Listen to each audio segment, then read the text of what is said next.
Hello friends, Indian economy Indian financial system का unit 20 आज हम लोग डिस्कस करेंगे।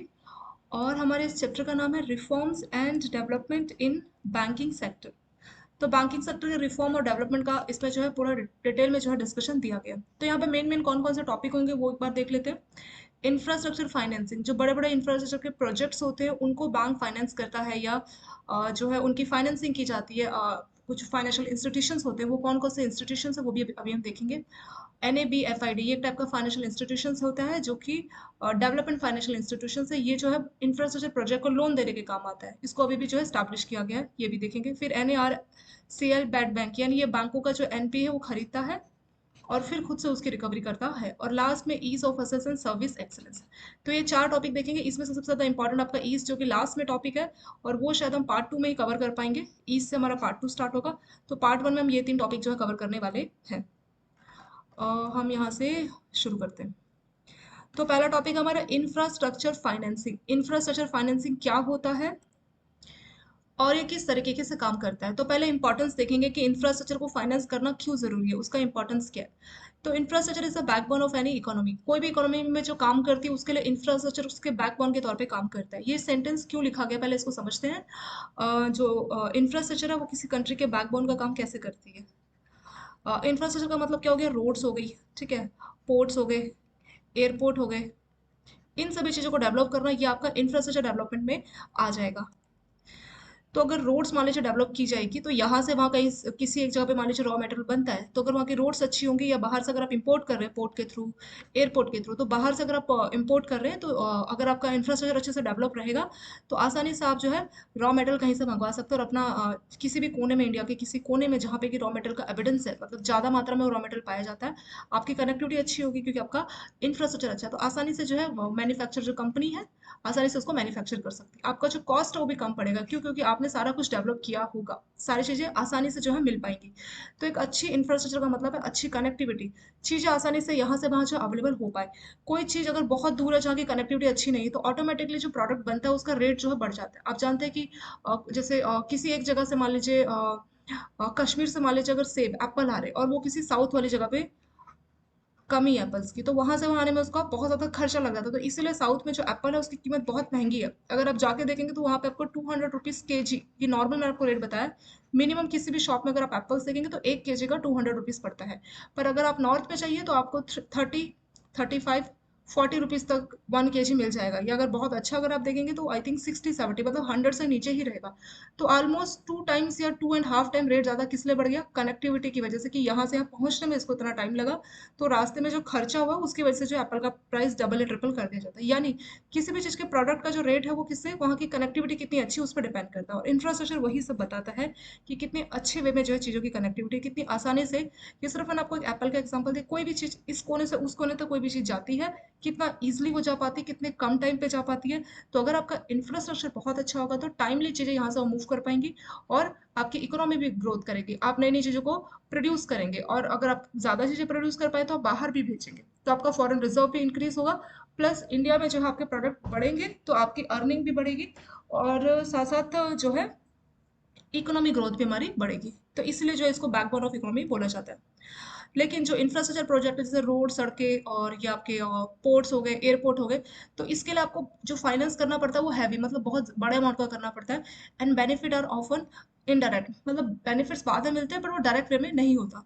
सो building of rural roads will benefit agriculture as the farmer are able to sell their product in towns where they can get remunerative prices. तो जैसे मान लीजिए गाँव में फार्मर्स है, किसान है, उन्होंने अपना एग्रीकल्चर से कुछ खेती बाड़ी में कुछ उगाया है।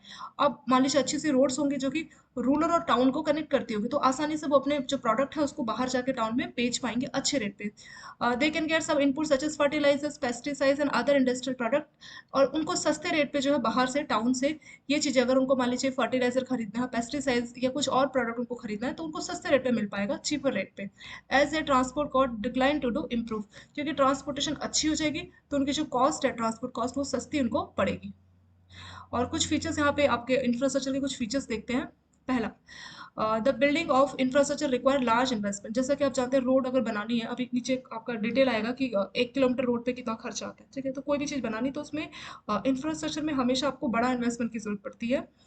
They contribute to output after a long period of time. तो लेकिन उसका जो एग्जैक्ट पीरियड ऑफ टाइम जब ये बेनिफिट देना शुरू करेगी, या जिसको आप गेस्टेशन पीरियड बोल सकते हैं, यानी गेस्टेशन पीरियड का मतलब एग्जैक्ट हमने बेनिफिट कब से अर्न करना शुरू किया। मान लीजिए कोई बच्चा है जिसने पढ़ाई करनी शुरू की, ठीक है, नर्सरी एलकेजी करके उसने पूरा अपना कॉलेज ग्रेजुएट कंप्लीट किया, कोई कोर्स कंप्लीट किया, मान लीजिए उसने बीटेक किया किसी आईआईटी कॉलेज से। अब क्या उसकी जॉब लग गई है, ठीक है। तो जॉब लग के उसका मान लीजिए पर मंथ 1 लाख रुपए सैलरी है। तो ये उसका गेस्टेशन पीरियड जो है खत्म हो गया। गेस्टेशन पीरियड बहुत लॉन्ग होता है। गेस्टेशन पीरियड की शुरुआत कब से होती है? जब हम अर्न करना शुरू कर देते हैं। तो जब जिस मंथ इसकी सैलरी मिलनी शुरू हुई 1 लाख, तो उसका गेस्टेशन पीरियड जो है स्टार्ट हो गया। तो गेस्टेशन पीरियड का मतलब आप यहाँ पे समझ गए। तो इंफ्रास्ट्रक्चर में बहुत ज़्यादा अमाउंट का इन्वेस्टमेंट करना पड़ता है, फिर उसमें जो पेमेंट आनी शुरू होती है, मतलब कैश फ्लो जो उससे कमाई होनी शुरू होती है, उसमें काफ़ी ज़्यादा टाइम लग जाता है। Second, due to large overhead capital और bulk investment, significant economy of scale are found in most of the cases. तो ज़्यादातर केसों में क्योंकि बहुत ज़्यादा अमाउंट आपका लग जाता है, तो इकोनॉमी ऑफ स्केल के तौर पे जो है इसमें आपको बेनिफिट मिलता है। इकोनॉमी ऑफ स्केल का मतलब क्या होता है कि जैसे कि आप बहुत ज़्यादा प्रोड्यूस कीजिए कोई प्रोडक्ट और उसकी कीमत कम रखिए, तो सस्ती कीमत रहेगी तो ज़्यादा लोग खरीदेंगे, तो उससे आपको बेनिफिट होगा। मतलब दो कंसेप्ट काम करते हैं। एक है कि प्रोडक्ट आपने महंगा रखा है, महंगा आप बेच रहे हैं, महंगा प्रोडक्ट आप बेच रहे हैं, तो उस केस में क्या होगा कि कुछ ही लोग उसको खरीद पाएंगे, लेकिन उसी के बदले अगर आप उसको सस्ते में आप बेचते हैं उस प्रोडक्ट को, तो बहुत सारे लोग खरीद पाएंगे, तो उसी को बोला जाता है इकोनॉमी ऑफ स्केल। तो उस स्केल पे ये काम करता है। तीसरा और जो मोस्ट इंपॉर्टेंट फीचर है इंफ्रास्ट्रक्चर का is that they create extremities. Externalities यानी एक्सटर्नल आप इसको बोल सकते हैं। मतलब जो इसका जो तीसरा इंपॉर्टेंट फीचर्स है कि जो इंफ्रास्ट्रक्चर जो फैसिलिटीज होती है वो एक्सटर्नलिटीज को क्रिएट करती है। मतलब इसमें जो सीधा बेनिफिट है वो थर्ड पार्टी को जो देखने को मिलता है। एक्सटर्नलिटीज का मतलब क्या होता है? ये पॉजिटिव भी हो सकती है, नेगेटिव भी हो सकती है। पॉजिटिव एक्सटर्नलिटीज का मतलब, नेगेटिव का देखते पहले, जैसे कि मान लीजिए किसी एरिया में कोई फैक्ट्री बनाई गई है और उसकी वजह से वहाँ पे एयर पॉल्यूशन हो रहा है, ठीक है, वहाँ की एयर जो है उसमें काफ़ी पॉल्यूशन हो गया क्योंकि वहाँ पे एक नई फैक्ट्री जो है ओपन हुई है। सो ये एग्जांपल है हमारा नेगेटिव एक्सटर्नलिटीज का। ऐसे पॉजिटिव भी हो सकती है। कोई भी चीज़ जो कि जिसके द्वारा बनाई गई उससे ज़्यादा इम्पैक्ट जो है थर्ड पार्टी को उसका ज़्यादा बेनिफिट मिलता है। जैसे सड़कें, रोड, ये गवर्नमेंट डायरेक्टली बनाती है, और जो फैक्ट्री या जो जनता है डायरेक्टली उनको जो है इस वे में जो है बेनिफिट मिल पाता है। ये तीन इसके मेन मेन पॉइंट्स अभी हमने देख लिए। और फिर इसके बाद इन्होंने बोला है कि ये जो फीचर्स हमने इंफ्रास्ट्रक्चर प्रोजेक्ट के बारे में पढ़ा, it would mean that the competitive market system purely और मेजरली ऑफ प्राइवेट। तो ज़्यादातर मार्केट में जो है प्राइवेट इंटरप्राइज होती है will not able to achieve the desired level of infrastructure services. तो अगर ये जो आपकी प्राइवेट कंपनीज है उनको इंफ्रास्ट्रक्चर फैसिलिटीज जो है नहीं मिल पाएंगी जिस लेवल का वो डिजर्व करती हैं। और ज़्यादातर जो आपकी इंफ्रास्ट्रक्चर फैसिलिटीज होती है वो बिल्ड और रन की जाती है गवर्नमेंट के द्वारा, और जो पब्लिक सेक्टर इंटरप्राइज है उनके द्वारा। If private sector is permitted to make investment, अगर प्राइवेट सेक्टर को भी अलाउ कर दिया जाए कि वो भी इंफ्रास्ट्रक्चर में इन्वेस्ट कर सके, उनको रन कर सके, तो लेकिन गवर्नमेंट का रेगुलेशन रहे, तो ये भी एक अच्छा मतलब तरीका रहेगा। इसमें भी एक बेटर वे में जो है बेनिफिट मिल सकता है। जैसे इसका एग्जांपल भी दिया हुआ कि किस तरह से, मतलब ज़्यादातर जो आपके इंफ्रास्ट्रक्चर है वो ज़्यादातर गवर्नमेंट ही करती थी पहले, बट बाद में इसमें जो प्राइवेट सेक्टर उन सबको भी इन्वॉल्वमेंट अलाउ कर दिया। एग्जाम्पल के तौर पे देखते हैं कि कब हुआ ऐसा। डिस्ट्रीब्यूशन जो इलेक्ट्रिसिटी का किया जाता है, वो एक इलेक्ट्रिसिटी डिस्ट्रीब्यूशन, ये भी एक आपका इंफ्रास्ट्रक्चर सर्विस ही होता है, ठीक है। इलेक्ट्रिसिटी डिस्ट्रीब्यूट करना, वाटर, सीवेज, ये सारा उसी में आपका आ जाएगा। रोड, सड़कें, पोर्ट, एयरपोर्ट, नॉर्मल जो आपके पोर्ट्स है वो सब डेवलप करना इंफ्रास्ट्रक्चर ही होता है। तो डिस्ट्रीब्यूशन करना इलेक्ट्रिसिटी का जो कि आपका इंफ्रास्ट्रक्चर सर्विसेज है, is being provided by the private companies in different region of New Delhi.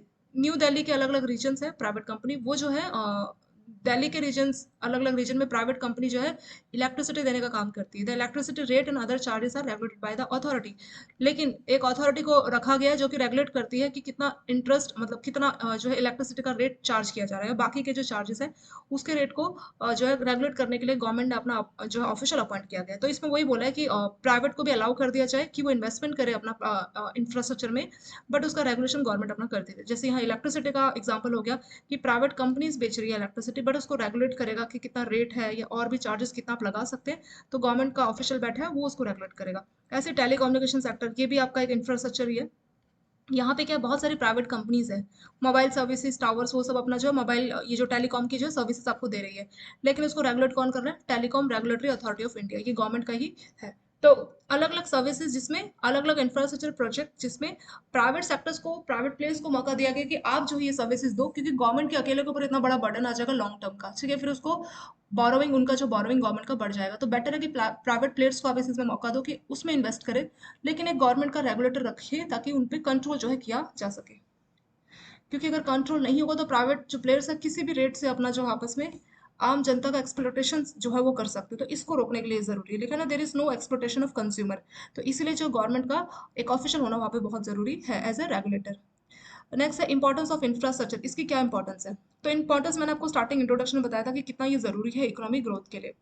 अगर अच्छी क्वालिटी का अगर आपके यहाँ पे इंफ्रास्ट्रक्चर है तो ये इंपॉर्टेंट सिर्फ आपकी इकोनॉमिक ग्रोथ के लिए ही नहीं है, बट इंक्लूसिव ग्रोथ के लिए। मतलब सिर्फ आपकी कंपनी कंट्री जो है ग्रो कर रही है इसके लिए ही जरूरी नहीं है, इंक्लूसिव ग्रोथ। अभी ये इंक्लूसिव ग्रोथ का मतलब क्या होता है, एक मान लीजिए इलाका है, मोहल्ला, और वहाँ पे मान लीजिए 20 फैमिलीज रहती है, उसमें से सिर्फ एक फैमिली दिन प्रतिदिन रिच होती जा रही है और बाकी फैमिलीज की कंडीशन में कोई चेंज नहीं आया, बल्कि उनकी कंडीशन पहले से खराब हो रही है, उनकी जो इनकम है पहले से खराब हो रही है, तो इसको हम इंक्लूसिव ग्रोथ नहीं बोलेंगे।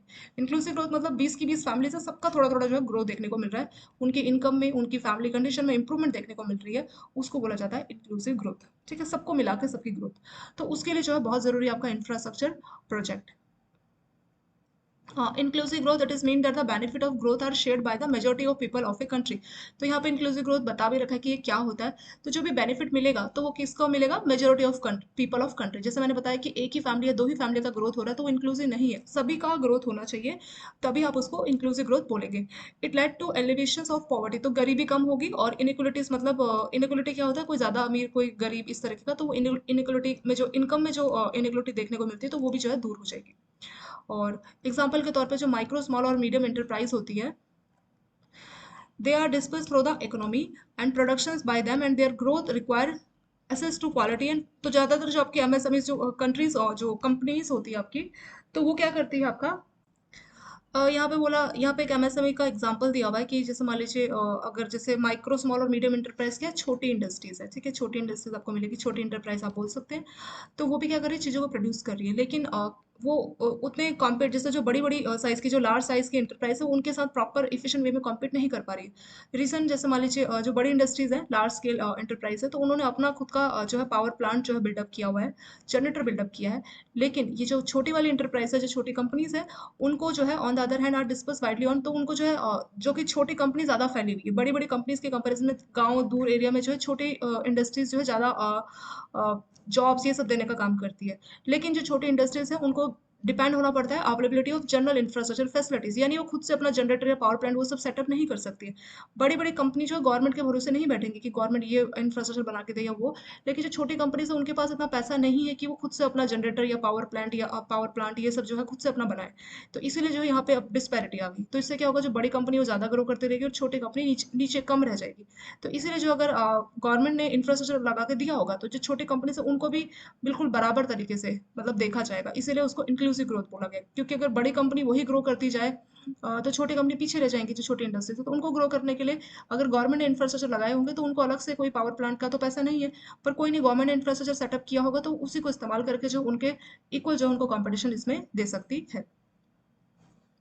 और अगर अच्छी क्वालिटी का आपकी गवर्नमेंट ने जो इंफ्रास्ट्रक्चर दिया होगा तो सबकी प्रोडक्टिविटी जो है बढ़ती है और आपकी जो कॉस्ट है वो भी कम आती है, सस्ती कॉस्ट पे ऐसा होता है। जैसे आपको मान लीजिए आप और अच्छी अगर आपको इंफ्रास्ट्रक्चर दी गई है, एडिक्वेट दी गई है, तो सिर्फ आप अपनी कंट्री में ही नहीं बल्कि आप क्या कर सकते हैं, बाहर भी आप अपना फॉरेन ट्रेड उसको भी आप ग्रो कर सकते हैं। और आपका शिपमेंट या पोर्ट जो है इसका इंप्रूवमेंट होगा, पोर्ट के थ्रू या फिर एयरपोर्ट के थ्रू जो है इसका इंप्रूवमेंट होगा, बाहर भी जो है अपने प्रोडक्ट को बाहर भी आप बेच सकते हैं। और इसमें लास्ट लाइन एक और बोलिए कि अगर अच्छी आपके इंफ्रास्ट्रक्चर नहीं है तो सिर्फ इससे आपकी इकोनॉमिक डेवलपमेंट ही नहीं रुकेगी, बल्कि बाकी के जो खर्चे हैं, जो कॉस्ट है, जो टाइम है, वो भी आपका वेस्ट होता है। जैसे हेल्थ केयर, एजुकेशन और भी सेक्टर में जो है फिर लोगों को जो है उसके लिए काफ़ी एफर्ट्स और काफ़ी टाइम और मनी जो है सेव करा जो खर्च करना पड़ता है। तो यहाँ पे आपको इंफ्रास्ट्रक्चर क्यों जरूरी है, ये सब मेन मेन चीज़ें यहाँ पे बताई गई है। कंपोनेंट इंफ्रास्ट्रक्चर में क्या क्या चीज़ें इसमें आ जाती है, तो गवर्नमेंट ने क्लासिफाई किया और कुछ सेक्टर को जो इंफ्रास्ट्रक्चर डिफाइन किया। मतलब एज सच इंफ्रास्ट्रक्चर की कोई डेफिनेशन नहीं है, जैसे किसी चीज़ की डेफिनेशन होती है ना, इसकी एज सच डेफिनेशन नहीं है। इंफ्रास्ट्रक्चर डिसाइड कैसे होता है, गवर्नमेंट कुछ सेक्टर्स को इंफ्रास्ट्रक्चर डिक्लेयर करती है, वही हमारा इंफ्रास्ट्रक्चर होता है, ठीक है। तो अगर आप बोले इसकी क्या डेफिनेशन, तो एज सच कोई डेफिनेशन नहीं है। पर कौन कौन सी चीज़ों को जो है, कौन कौन से सेक्टर को इंफ्रास्ट्रक्चर में गवर्नमेंट ने लाया है, किस किस को गवर्नमेंट ने इंक्लूड किया, तो वो सारे नाम आपको यहाँ पे दिए गए। कंस्ट्रक्शन, किसी भी चीज़ का कंस्ट्रक्शन होगा, इलेक्ट्रिसिटी जनरेट की जाएगी, ट्रांसमिशन किया जाएगा, डिस्ट्रीब्यूशन होगा, गैस जनरेशन और डिस्ट्रीब्यूशन थ्रू पाइप्स, पाइप्स के थ्रू गैस को यहाँ से वहाँ भेजा जाना, और वाटर का काम उसका सप्लाई करना, और नॉन कन्वेंशनल जो आपके एनर्जी जनरेशन जो डिस्ट्रीब्यूशन के जो तरीके हैं, जैसे आपका हो गया सोलर एनर्जी, विंड पावर, ये सारा, और रेलवे ट्रैक, ये सब डेवलप करना, रोड और ब्रिज अगर बनाई जानी है, टेलीफोन लाइन या टेलीकम्युनिकेशन नेटवर्क को बिछाया जाना है, pipeline for water, crude oil के लिए अगर आप पाइपलाइन बिछा रहे हैं वाटर या क्रूड ऑयल के लिए, वो भी आपका हो जाएगा, वाटर वे, पोर्ट अगर पोर्ट की सुविधा दी जा रही है, और इरिगेशन के लिए कैनल वर्क का नेटवर्क, और सैनिटेशन और सीवरेज। तो ये सारे सेक्टर्स जो है आपके इंफ्रास्ट्रक्चर सेक्टर में इंक्लूड है। अभी नेक्स्ट आपका हेडिंग है कि channels for financing infrastructure in India. Channels मतलब कौन से तरीकों से जो है आप इंफ्रास्ट्रक्चर को फाइनेंस कर सकते हैं। तो यहाँ पे आपको एक कुछ आपको यहाँ पे डेटा दिया हुआ है, और फिर नीचे जो है आपको तरीके दिए हैं कि कौन कौन से चैनल्स जिसके थ्रू जो इंफ्रास्ट्रक्चर को फाइनेंस किया जाता है। ठीक है, पहले यहाँ पे देखते हैं। ये डेटा आपका बिल्कुल भी जरूरी नहीं है, बच्चे से इसको गो थ्रू करते हैं, बिल्कुल भी इंपॉर्टेंट नहीं है, कभी भी डेटा आपसे पूछा नहीं जाता, बट आपकी नॉलेज के लिए कि कैसे कैसे इंफ्रास्ट्रक्चर को कहाँ कहाँ से फंडिंग आती है, नॉलेज के लिए हम इसको रीड कर रहे हैं। तो इंडिया का आप जानते हैं कि सेविंग रेट अच्छा खासा है, सभी के अकाउंट्स ऑलमोस्ट सभी के जो जनधन योजना से लोगों का जो घर पे पैसा लोग रखते थे, वो सभी ने बैंकों में डिपॉजिट करना शुरू किया, और वो पैसा बैंक अलग अलग जगह जो है इन्वेस्टमेंट के लिए देते हैं। तो ये एक तरह से घर में रखा हुआ पैसा जो इकोनॉमी में कोई रोल प्ले नहीं करता, लेकिन वही पैसा अगर बैंक में है तो बहुत बड़ा रोल प्ले करता है इकोनॉमी में। ठीक है, अलग अलग जगह उसको इन्वेस्ट किया जाता है, और उससे जो है कुछ ना कुछ पॉजिटिव इम्पैक्ट हमारी इकोनॉमी में पड़ता है। तो यहाँ पे बता रखा है कि जीडीपी में जो सेविंग का रोल है 22.3% है। हाउस होल्ड मतलब हाउस होल्ड की जो सेविंग है वो जीडीपी में 22.3% का कंट्रीब्यूशन देती है, कॉर्पोरेट का 7.2, और पब्लिक सेक्टर का 1.3। तो जो हाउस होल्ड का जो सेविंग है वो कितना ज्यादा अपने जीडीपी में कंट्रीब्यूट करता है, आप देख लीजिए 22.3।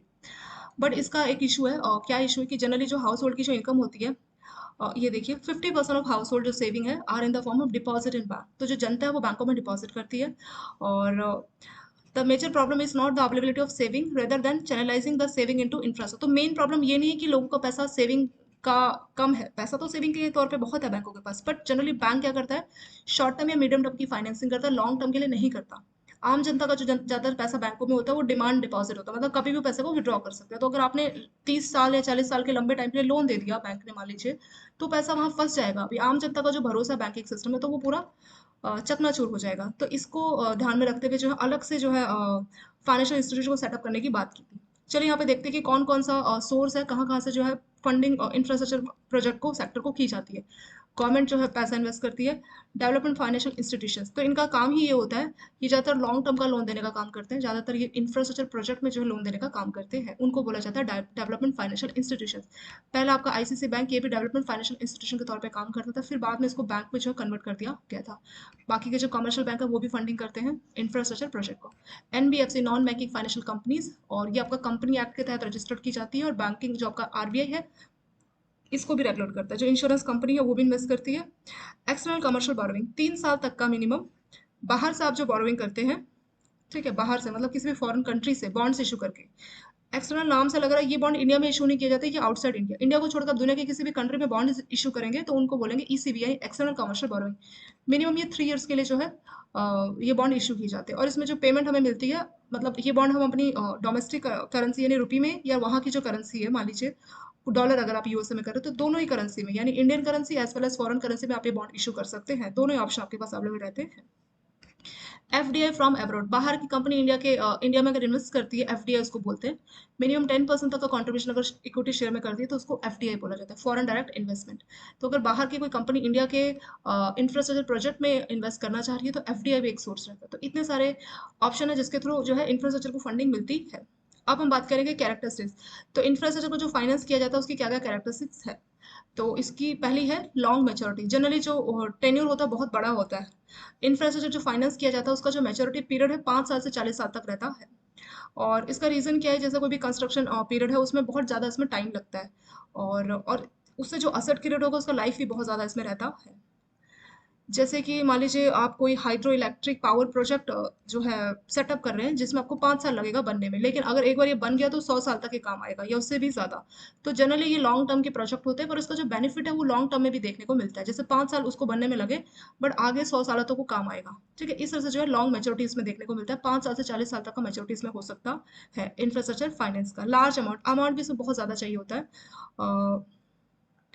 कहीं कहीं पे एक्सेप्शन जनरली हो सकते हैं, एक्सेप्शन रूल्स तो हर जगह पर, ज़्यादातर जो आपके इंफ्रास्ट्रक्चर प्रोजेक्ट है उसमें हाई अमाउंट का यानी बड़े अमाउंट का आपको पैसा देना होता है। एग्जांपल, अगर आप 1 किलोमीटर की रोड बनवाना चाह रहे हैं तो उसमें आपको, या फिर मेगावाट ऑफ पावर अगर आप जनरेट करना चाह रहे हो, तो आपको यूएस 1 मिलियन, अगर 1 किलोमीटर तक की रोड है तो 1 मिलियन यूएस डॉलर तक का खर्चा इसमें आता है। तो आप सोच लीजिए कितना ज़्यादा अमाउंट इसमें खर्च होगा। तीसरा, हाई रिस्क। क्योंकि ये लॉन्ग टर्म के होते हैं, तो जितना दूर का टर्म उतना ज़्यादा रिस्क इसमें रहता है, तो हम जानते नहीं फ्यूचर में क्या हो जाए, तो ज़्यादातर इसमें जो है रिस्क काफ़ी ज़्यादा देखने को मिलते हैं। वो कुछ भी हो सकता है, कोई इन्वायरमेंटल सरप्राइज, कोई नेचर, या कोई टेक्निकल, आपकी जो टेक्नोलॉजी आप इस्तेमाल कर रहे हो बिल्कुल पुरानी हो जाए, एक्सपायर्ड हो जाए, वो टेक्नोलॉजी को इस्तेमाल ना करे, ठीक है, वो भी एक रिस्क हो सकता है। और ये जो है कुछ आपके हाई रिस्क जो है नेक्स्ट आपका हो गया। चौथा आता है आपका fix and low but positive real return. और इसमें जनरली जो रिटर्न होता है वो मतलब फिक्स रहता है कि हाँ रिटर्न तो मिलेगा, लेकिन थोड़ा थोड़ा रहता है। जैसे मान लीजिए कोई सड़क बना दी गवर्नमेंट ने, तो वहाँ पे टूल के थ्रू जो है पैसा कलेक्ट किया जाए, तो वो अमाउंट स्टार्टिंग में जितना पैसा इन्वेस्ट लगा होगा तो उतना ज़्यादा नहीं आ पाएगा, थोड़ा थोड़ा आपको मिलेगा बट पॉजिटिव, मतलब मिलता रहेगा थोड़ा थोड़ा करके, इस तरीके का जो इसमें रिटर्न देखने को मिलता है। तो चार यहाँ पे हमने कैरेक्टरिस्टिक्स देखा इंफ्रास्ट्रक्चर फाइनेंसिंग का। नेक्स्ट हमारा टॉपिक है national bank for infrastructure and development, NABFID। ये क्या था और इसको क्यों स्टैब्लिश किया था, इसका पर्पस क्या है? तो नॉर्मली ये national bank for infrastructure and development को इसलिए स्टैब्लिश किया था क्योंकि जो बैंक है, ज़्यादातर जो बैंक लोन देने का काम करते हैं शॉर्ट टर्म या मीडियम टर्म का, ठीक है। लॉन्ग टर्म का 40 साल 30 साल इतने लंबे टाइम का बैंक लोन नहीं देते, क्योंकि जो आम जनता का पैसा है वो शॉर्ट टर्म के लिए जनता कभी भी उसको विड्रॉ कर सकती है, तो इसलिए लॉन्ग टर्म के लिए बैंक जो है फाइनेंसिंग नहीं कर सकते, तो एक अलग से इंस्टीट्यूशन सेटअप करना था जिसका काम ही लॉन्ग टर्म का फाइनेंस करना हो। तो इसी पर्पज के लिए जो national bank for infrastructure and development को स्टैब्लिश किया था। तो इसको स्टैब्लिश करने का पर्पस आप समझ गए होंगे, जनरली बैंक लोन देने का काम करते हैं बट वो शॉर्ट और मीडियम टर्म का, तो कोई ऐसा इंस्टीट्यूशन होना चाहिए जो कि लॉन्ग टर्म का काम करे। तो इसीलिए जो है डेवलपमेंट फाइनेंशियल इंस्टीट्यूशन के तौर पे, डेवलपमेंट फाइनेंशियल इंस्टीट्यूशन वो होते हैं जो कि लॉन्ग टर्म का लोन देते हैं। ये भी एक टाइप का एग्जाम्पल है, NABFID एक डेवलपमेंट फाइनेंशियल इंस्टीट्यूशन का ये एक एग्जाम्पल है, ठीक है। और इसको लेटेस्ट जो है अभी इसको स्टैब्लिश किया, एक एक्ट पास किया गया था, वो भी हम देखेंगे कि क्या क्या एक्जैक्टली है। पहले देखते हैं डेवलपमेंट फाइनेंशियल इंस्टीट्यूशंस होते क्या। डेवलपमेंट फाइनेंशियल इंस्टीट्यूशन एक एजेंसी होगी जो कि फाइनेंस करती है इंफ्रास्ट्रक्चर प्रोजेक्ट, और इंफ्रास्ट्रक्चर प्रोजेक्ट यानी कि लॉन्ग टर्म के जो प्रोजेक्ट है उसमें जो है फाइनेंस करने का काम करती है। अगर हम बैंकों की बात करें, कमर्शियल जो लेंडर्स हैं उनके साथ क्या इशू है, अगर लॉन्ग टर्म का फाइनेंस देंगे तो उनको ऑलरेडी NPA बहुत ज़्यादा बैंकों का बढ़ रहा है, और बहुत से बैंकों का आपने कंडीशन देखा, NPA काफ़ी ज़्यादा जो है ग्रो कर गया है। तो उसके चक्कर में अगर वो लॉन्ग टर्म का पैसा देंगे तो उनका पैसा और जो है पब्लिक को देने के लिए उनके पास नहीं रहेगा, तो जो आम जनता का विश्वास है वो पब्लिक में से जो बैंक है उसमें से कम हो जाएगा। और ये जो डेवलपमेंट फाइनेंशियल इंस्टीट्यूशन इसीलिए इनको सेटअप करने की बात की गई थी, ये सस्ते रेट पे और जो है लॉन्ग टर्म का जो इन्वेस्टमेंट ऑप्शन एक अच्छा है, मतलब लॉन्ग टर्म के लिए पैसा देने का काम करते हैं, उन्हीं को हम डेवलपमेंट बैंक भी बोल सकते हैं। They are different from commercial bank. जो आपके डेवलपमेंट फाइनेंशियल इंस्टीट्यूशंस या बैंक जो है ये कमर्शियल बैंक से डिफरेंट होते हैं, क्योंकि जो कमर्शियल बैंक है वो क्या करते हैं, शॉर्ट और मीडियम टर्म का लोन देने का काम करते हैं, लेकिन जो आपका अगर मतलब शॉर्ट और मीडियम का ये बैंक लोन देते हैं और कोई मैच्योरिटी मिसमैच आ जाए तो इनको काफ़ी इशू हो सकता है लिक्विडिटी का, या बैंक सॉल्वेंट भी हो सकता है। तो इसीलिए जो है लॉन्ग टर्म का लोन ही डेवलपमेंट फाइनेंशियल इंस्टीट्यूशंस दे सकते हैं, और ये बैंकों से किस लिए डिफरेंट है वो भी हमने देखा। बैंक जनरली मीडियम या शॉर्ट टर्म का ही लोन देता है, और इससे जो मैच्योरिटी मिसमैच आने का खतरा रहता है। मैच्योरिटी मिसमैच मतलब जैसे मान लीजिए FD बैंक ने लिए 5 साल की, और वो पैसा 10 साल के लिए दे दिया, तो 5 साल बाद कस्टमर पैसा मांगेगा तो आप कहाँ से देंगे, आपने 10 साल का लोन उसको, उस पैसे को 10 साल के लिए आपने लगा दिया लोन के तौर पे, तो इसलिए यहाँ पे मैच्योरिटी मतलब जो मैच्योरिटी डेट है लोन और डिपॉजिट एक्सेप्ट करने की और लोन देने की, उसमें मिसमैच आ गया। तो इस तरह से जो है इश्यूज देखने को मिलते हैं बैंकों को, तो इसलिए वो लॉन्ग टर्म का फाइनेंस नहीं कर सकते। इंडिया की बात करते हैं कौन कौन से डेवलपमेंट फाइनेंशियल इंस्टीट्यूशंस हैं, तो कई सारे जो है स्टार्टिंग में पहला आपका 1948 में पहला था IFCI, industrial financial corporation of India. फिर उसके बाद IDBI 1964 में स्टैब्लिश किया। फिर IIBI, industrial investment bank of India. NABARD, national bank for agriculture and rural development. तो ज़्यादातर गांव के एरिया में जो रूरल एरियाज है वहाँ के इंफ्रास्ट्रक्चर में जो है वहाँ के लोगों को रूरल एग्रीकल्चर पर्पज के लिए लोन देना, इसका काम रहता है।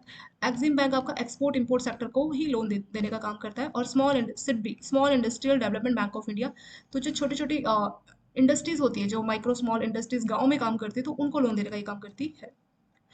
फिर पास मतलब पहले जो डेवलपमेंट फाइनेंशियल इंस्टीट्यूशन के तौर पे ICSE, मैंने जैसे आपको बताया कि पहले डेवलपमेंट फाइनेंशियल था, IDBI और IDFC को जो है डेवलपमेंट फाइनेंशियल इंस्टीट्यूशन के तौर पे सेटअप किया था। फिर बाद में इसको ट्रांसफॉर्म यानी चेंज कर दिया था यूनिवर्सल बैंक। अभी ये क्या कर रहे हैं, बैंकिंग एक्टिविटीज कर रहे हैं ना, तो स्टार्टिंग में ये डेवलपमेंट फाइनेंशियल के तौर पे इसको सेटअप किया था। और जैसे बोला कि ये सेक्टर स्पेसिफिक है, मतलब अलग अलग सेक्टर के लिए अलग अलग, जैसे rural electrification corporation limited, REC, ये पावर सेक्टर को जो लोन देने का काम करेगा। ऐसी NABARD, national bank for agriculture rural development, तो ये एग्रीकल्चर सेक्टर के लिए स्पेसिफिक है। ऐसी आईआरएफसी, ये जो है इसका नाम है इंडियन रेलवे फाइनेंशियल कॉर्पोरेशन, तो ये जो रेलवे सेक्टर को लोन, मतलब अलग अलग सेक्टर के लिए अलग अलग इंस्टीट्यूशन इस तरह से जो है बनाए गए हैं। फिर यहाँ पे बोला है कि एक बिल पास किया गया था, national bank for finance infrastructure and development bill 2021। इसको लोकसभा में 22 मार्च 2021 में इंट्रोड्यूस किया गया था। इस बिल में जो है इसका पर्पस था एक नेशनल बैंक बनाना चाहिए जो कि फाइनेंस करेगा सिर्फ इंफ्रास्ट्रक्चर और डेवलपमेंट पर्पस को, तो तभी इस बैंक को national bank for financing infrastructure and development को स्टैब्लिश करने की बात की गई थी। और 28 मार्च 2021 में, मतलब 22 मार्च को ये बिल पास किया था और 28 मतलब 6 दिनों के अंदर ये बिल अप्रूव हो गया था प्रेसिडेंट ऑफ इंडिया के द्वारा, और ये हमारा एक्ट बन गया। तो मतलब 6 दिनों के अंदर अंदर जो आपका बिल है वो ये पास हो गया था। तो क्या क्या चीज़ें NABFID में थी उसके बारे में बात करते हैं। जो इसमें national bank for financing infrastructure and development को सेटअप करने की बात की थी। ये मेनली क्या काम करेगा अभी हम जो देखेंगे इस वाले पेज में, इसमें पूरा NABFID के बारे में होगा कि क्या काम करेगा, इसको कौन कौन इस्टेब्लिश करेगा, इसका क्या क्या फंक्शंस रहेगा, ठीक है, कहाँ से इसको पैसा मिलेगा, और इसका मैनेजमेंट क्या रहेगा, सेंट्रल गवर्नमेंट से इसको किस तरीके का सपोर्ट मिलेगा, तो ये सारा हम देखेंगे। इसके बाद ये जो टॉपिक आएगा ये नेक्स्ट टॉपिक है। तो यहाँ तक जो है इसी बैंक के बारे में हम पढ़ने वाले कि ये बैंक, तो इस बैंक को एस्टैब्लिश करने का पर्पस था कि जो लॉन्ग टर्म का जो फाइनेंस चाहिए होता है हमारा इंफ्रास्ट्रक्चर प्रोजेक्ट को, तो उसको ये फाइनेंस कर सके, इसी पर्पस के लिए उसको एस्टैब्लिश किया गया था। और एक और बात, ये जो है लॉन्ग टर्म का फाइनेंस देते हैं इंफ्रास्ट्रक्चर के लिए, तो काफ़ी रिस्क है उसमें, तो इसीलिए जो है अनलाइक बैंक, मतलब बैंक क्या कर सकते हैं, जनता से डिपॉजिट ले सकते हैं, बट जो आपके डेवलपमेंट फाइनेंशियल इंस्टीट्यूशन ये जनता से डिपॉजिट नहीं ले सकते। अब जनता से पैसे नहीं लेंगे तो उनके पास पैसा कहाँ से आता है, उसकी बात कर लेते हैं। They source fund from market, market से लेंगे, और मतलब बॉन्ड्स इशू कर सकते हैं, डेरिवेटिव, गवर्नमेंट मदद करती है, और अलग अलग इंस्टीट्यूशन है वहाँ से ये पैसा ले सकते हैं, तो ये इनका फंडिंग का सोर्स रहता है। इस्टेब्लिशमेंट की बात कर लेते हैं NABFID के बारे में। इसको जब स्टैब्लिश किया था तो ऑथराइज शेयर कैपिटल था 1 लाख करोड़। अब ये ऑथराइज शेयर कैपिटल का मतलब क्या होता है, इनको अथॉरिटी दी गई है कि शेयर्स इशू करके 1 लाख करोड़ रुपए जो है इकट्ठे कर सकते हैं, उसको बोला जाता है ऑथराइज शेयर कैपिटल। किसी भी कंपनी की ऑथराइज शेयर कैपिटल बताती है कि उनको कितनी अथॉरिटी दी गई है, कितनी उनको परमिशन है कि वो शेयर्स इशू करके, जैसे कोई कंपनी है वो जनता को शेयर्स देगी और बदले में पैसा लेगी, तो उसको बोला जाता है शेयर कैपिटल। शेयर्स देना, पैसा खरीद, शेयर्स देना, पैसा लेना। तो जो ऑथराइज शेयर कैपिटल का मतलब होता है कि कितनी अथॉरिटी मिली है, मतलब कोई भी कंपनी कितना भी मतलब शेयर्स देके पैसा नहीं इकट्ठा कर सकते ना, उसकी एक लिमिट होती है, सेबी उसको एक लिमिट देती है कि इस लिमिट तक ही आपको अथॉरिटी है, अपनी अथॉरिटी से ज़्यादा आप शेयर्स इशू करके पैसा नहीं ले सकते। तो इसीलिए जो है ऑथराइज शेयर कैपिटल की इसको जो परमिशन मिली थी वो थी 1 लाख करोड़, मतलब 1 लाख करोड़ तक के शेयर्स देके पैसा ले सकती है। और इसके शेयर्स कौन कौन खरीद सकते हैं, तो वो है आपका सेंट्रल गवर्नमेंट, जो आपका शेयर्स ऑफ NABF में भी हेल्ड बाई, तो सेंट्रल गवर्नमेंट का इसमें रोल हो सकता है, कोई भी इंस्टीट्यूशन, मल्टीलेटरल, सोवियन वेल्थ फंड, जो बाहर आपके जो गवर्नमेंट के जो वेल्थ फंड होते हैं वो, पेंशन फंड, और इंश्योरर, फाइनेंशियल इंस्टीट्यूशंस भी, बैंक भी, और भी कोई इंस्टीट्यूशन जिसको सेंट्रल गवर्नमेंट प्रिस्क्राइब करती है, ठीक है, तो वो सारे इसके शेयर्स में जो है इन्वेस्ट कर सकते हैं। और initially the central government will own 100% share which में बी सब्सिक्वेंटली, तो स्टार्टिंग में तो 100% शेयर्स गवर्नमेंट का ही रहेगा, यानी पूरा फंडिंग स्टार्टिंग में गवर्नमेंट ही करेगी, पर धीरे धीरे जो अपने शेयर्स को बेच के ये जो 26% है गवर्नमेंट अपना फाइनल आ जाएगी। तो शुरुआत इसकी 100% गवर्नमेंट शेयर से ही की गई थी। अब इसके फंक्शंस की बात कर लेते हैं, क्या क्या काम करता है। तो अगर इसके फंक्शंस की बात करें तो यहाँ पे आपका दिया हुआ है, और मतलब इसका जो फंक्शन है इसमें दोनों ही है, इसका financial as well as development objective दोनों ही है। मतलब फाइनेंशियल मतलब लोन देना, डेवलपमेंट मतलब जैसे बॉन्ड मार्केट, डेरिवेटिव मार्केट को डेवलप करना, वो इसका ऑब्जेक्टिव रहेगा। तो फंक्शनल ऑब्जेक्टिव, फाइनेंशियल ऑब्जेक्टिव की बात करें, सो डायरेक्टली और इनडायरेक्टली लैंड, इन्वेस्ट और अट्रैक्ट इन्वेस्टमेंट, तो जो इंफ्रास्ट्रक्चर प्रोजेक्ट है डायरेक्ट है इनडायरेक्ट वे में उसको लोन देना, ये इसका फाइनेंशियल ऑब्जेक्टिव है। और अलग अलग सेक्टर्स को गवर्नमेंट प्रिस्क्राइब करती है जहाँ पे इंफ्रास्ट्रक्चर है, और वहाँ पे इनको जो है लोन देने का काम रहता है। इसके अगर हम डेवलपमेंट ऑब्जेक्टिव की बात करें तो वो है जैसे बॉन्ड मार्केट, लोन, या डेरिवेटिव मार्केट को डेवलप करना। तो डेवलपमेंट में अलग अलग जो मार्केट है, जैसे बॉन्ड मार्केट हो गया, डेरिवेटिव मार्केट हो गया, उसको डेवलप करना। फाइनेंशियल इसका जो ऑब्जेक्टिव है तो फाइनेंशियल में है लोन देना, कौन से लॉन्ग टर्म के जैसे लोन है, जैसे आपके डायरेक्ट या इनडायरेक्ट वे में इंफ्रास्ट्रक्चर प्रोजेक्ट को लोन देना। तो NABFID का दोनों ही पर्पस है, बॉन्ड और आपका ये जो डेरिवेटिव मार्केट है उसको डेवलप करना, और साथ साथ लोन देना, ये दोनों ही इसके ऑब्जेक्टिव है। फिर यहाँ नीचे इसके कुछ फंक्शंस बताएं। इंफ्रास्ट्रक्चर के लिए लोन चाहिए तो देने का काम करेंगे। टेक ओवर या रीफाइनेंस, मान लीजिए किसी बैंक ने ऑलरेडी लोन दिया हुआ है इंफ्रास्ट्रक्चर को, तो ये जो है उनसे बैंकों को जो रीफाइनेंस का भी काम करता है। रीफाइनेंस आप जानते हैं ना, आपने किसी को लोन दिया और किसी ने आपके लोन का पैसा आपको दिया, उसको बोला जाता है रीफाइनेंस। तो ये जो आपके इंफ्रास्ट्रक्चर प्रोजेक्ट है ये रीफाइनेंस के तौर पर भी काम करते हैं। नेक्स्ट है attracting investment from private sectors investors and institution. तो इंफ्रास्ट्रक्चर प्रोजेक्ट के लिए अगर कोई प्राइवेट पर्सन इंटरेस्टेड है, प्राइवेट इन्वेस्टर्स या इंस्टीट्यूशनल इन्वेस्टर्स, तो उनको जो है ऑफर देना, अट्रैक्ट करना, ताकि वो जो है इसमें इन्वेस्ट करें।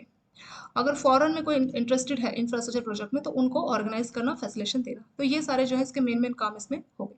सोर्स ऑफ फंड, कहाँ से इनको पैसा मिलता है, तो ये लोन ले सकते हैं या फिर इंडिया के रुपये या फॉरेन करेंसी में जो है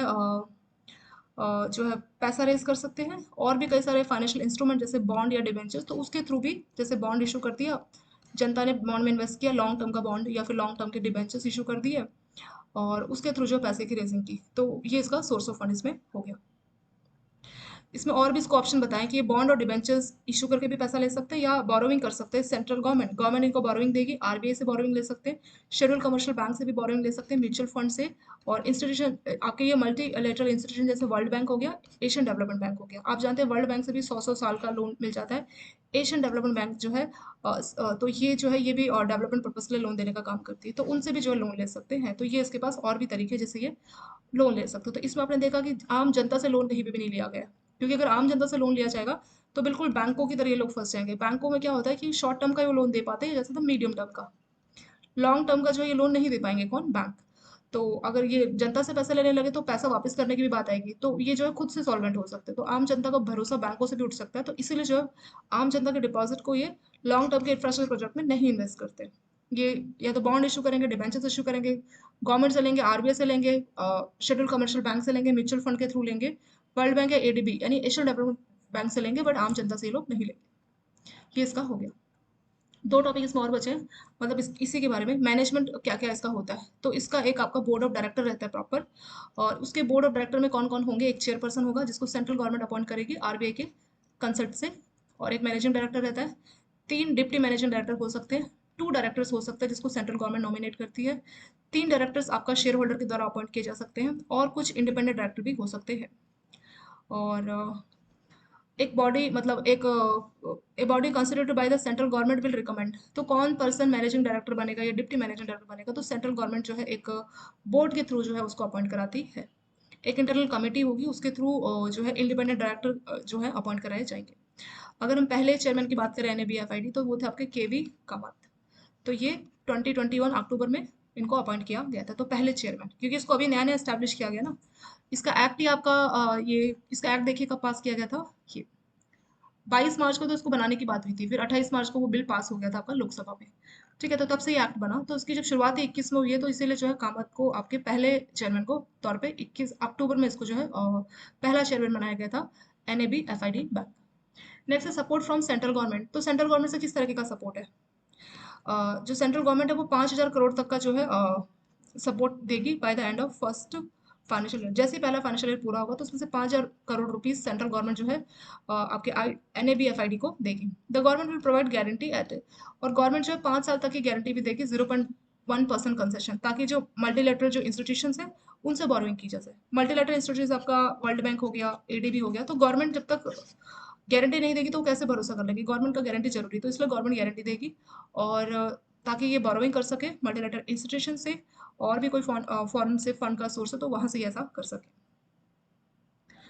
और अगर एनएबीएफआईडी गवर्नमेंट को रिक्वेस्ट करती है, तो गवर्नमेंट गारंटी दे सकती है जो बॉन्ड और डिबेंचर्स या जो लोन इशू किए जा रहे हैं एनएबीएफआईडी के द्वारा। क्योंकि अगर एनएबीएफआईडी खुद से बॉन्ड या डिबेंचर्स इशू करेगी तो आम जनता इतना भरोसा नहीं कर सकती, लेकिन अगर गवर्नमेंट गारंटी मिल जाएगी तो लोग आंख बंद करके जो भरोसा कर लेंगे, क्योंकि गवर्नमेंट का 100% चांस है कि डिफॉल्ट नहीं होगा। तो इसीलिए गवर्नमेंट जब ये बाहर से बोरोइंग कर रही है तो भी गारंटी देगी, अगर वो रिक्वेस्ट करती है एनएबीएफआईडी गवर्नमेंट को कि जो हम बॉन्ड या डिबेंचर्स इशू कर रहे हैं उसमें भी आप हमारी गारंटी दे दीजिए, तो गवर्नमेंट ऐसा करेगी और आम जनता का जो भरोसा इनके बॉन्ड और डिबेंचर्स में बढ़ जाएगा। ये वाला टॉपिक आपका कंप्लीट हो गया। एक काम करते हैं, पार्ट 1 में इसको कंप्लीट कर लेते हैं, मतलब अभी इसको खत्म करते हैं, और ये जो आपका नेशनल असेट रिकंस्ट्रक्शन बैंक, इसको हम लोग पार्ट 2 से डिस्कस कर लेंगे। ठीक है, पार्ट 2 से आपका ये टॉपिक है, और फिर हमारा ईज वाला स्टार्ट हो जाएगा। ईज 1 2 3 4 5 टोटल 5 है, तो आपको एक वीडियो तो और लगेगा, एक में ये नहीं हो पाएगा। ठीक है, 2 वीडियो कम से कम इसकी बनेगी। तो चलिए इंफ्रास्ट्रक्चर इसको रिवाइज कर रहे हैं हम लोग। इंफ्रास्ट्रक्चर फाइनेंस क्या होता है, जो बड़े बड़े इंफ्रास्ट्रक्चर प्रोजेक्ट है उसके लिए फंडिंग देना, वही इंफ्रास्ट्रक्चर फाइनेंस है। ये आपकी इकोनॉमी के बैकबोन के तौर पे इंफ्रास्ट्रक्चर काम करता है। और ज़्यादातर इसमें जो फीचर्स होते हैं इंफ्रास्ट्रक्चर प्रोजेक्ट के, वो है कि ये लॉन्ग मतलब ज़्यादा अमाउंट का इन्वेस्टमेंट चाहिए होता है, लंबे टाइम के लिए चाहिए होता है। और इसमें जो है मतलब एक्सटेंडेड ज़रूरी होती है, मतलब जो एग्जैक्ट बेनिफिट है वो थर्ड पार्टी को उसमें मिलता है। और यहाँ पे बोला है कि गवर्नमेंट क्या कर सकती है, प्राइवेट प्लेयर्स को भी मौका दे सकती है। फिर यहाँ पे एग्जांपल दिया है कि जैसे दिल्ली है, दिल्ली में जो इलेक्ट्रिसिटी जो देने का काम, डिस्ट्रीब्यूट करने का काम वहाँ की कंपनी करती है, प्राइवेट कंपनीज। लेकिन वहाँ पे गवर्नमेंट का एक ऑफिशियल है जो कि उनको रेगुलेट करता है। ऐसे टेलीकॉम में भी TRAI जो कि टेलीकॉम कंपनीज को रेगुलेट करती है, बट कई सारी प्राइवेट कंपनीज जो कि टेलीकॉम, मोबाइल सर्विसेज ये सब देने का काम करती है। इसका इंपॉर्टेंस क्यों है, मतलब इंफ्रास्ट्रक्चर की क्यों जरूरत है?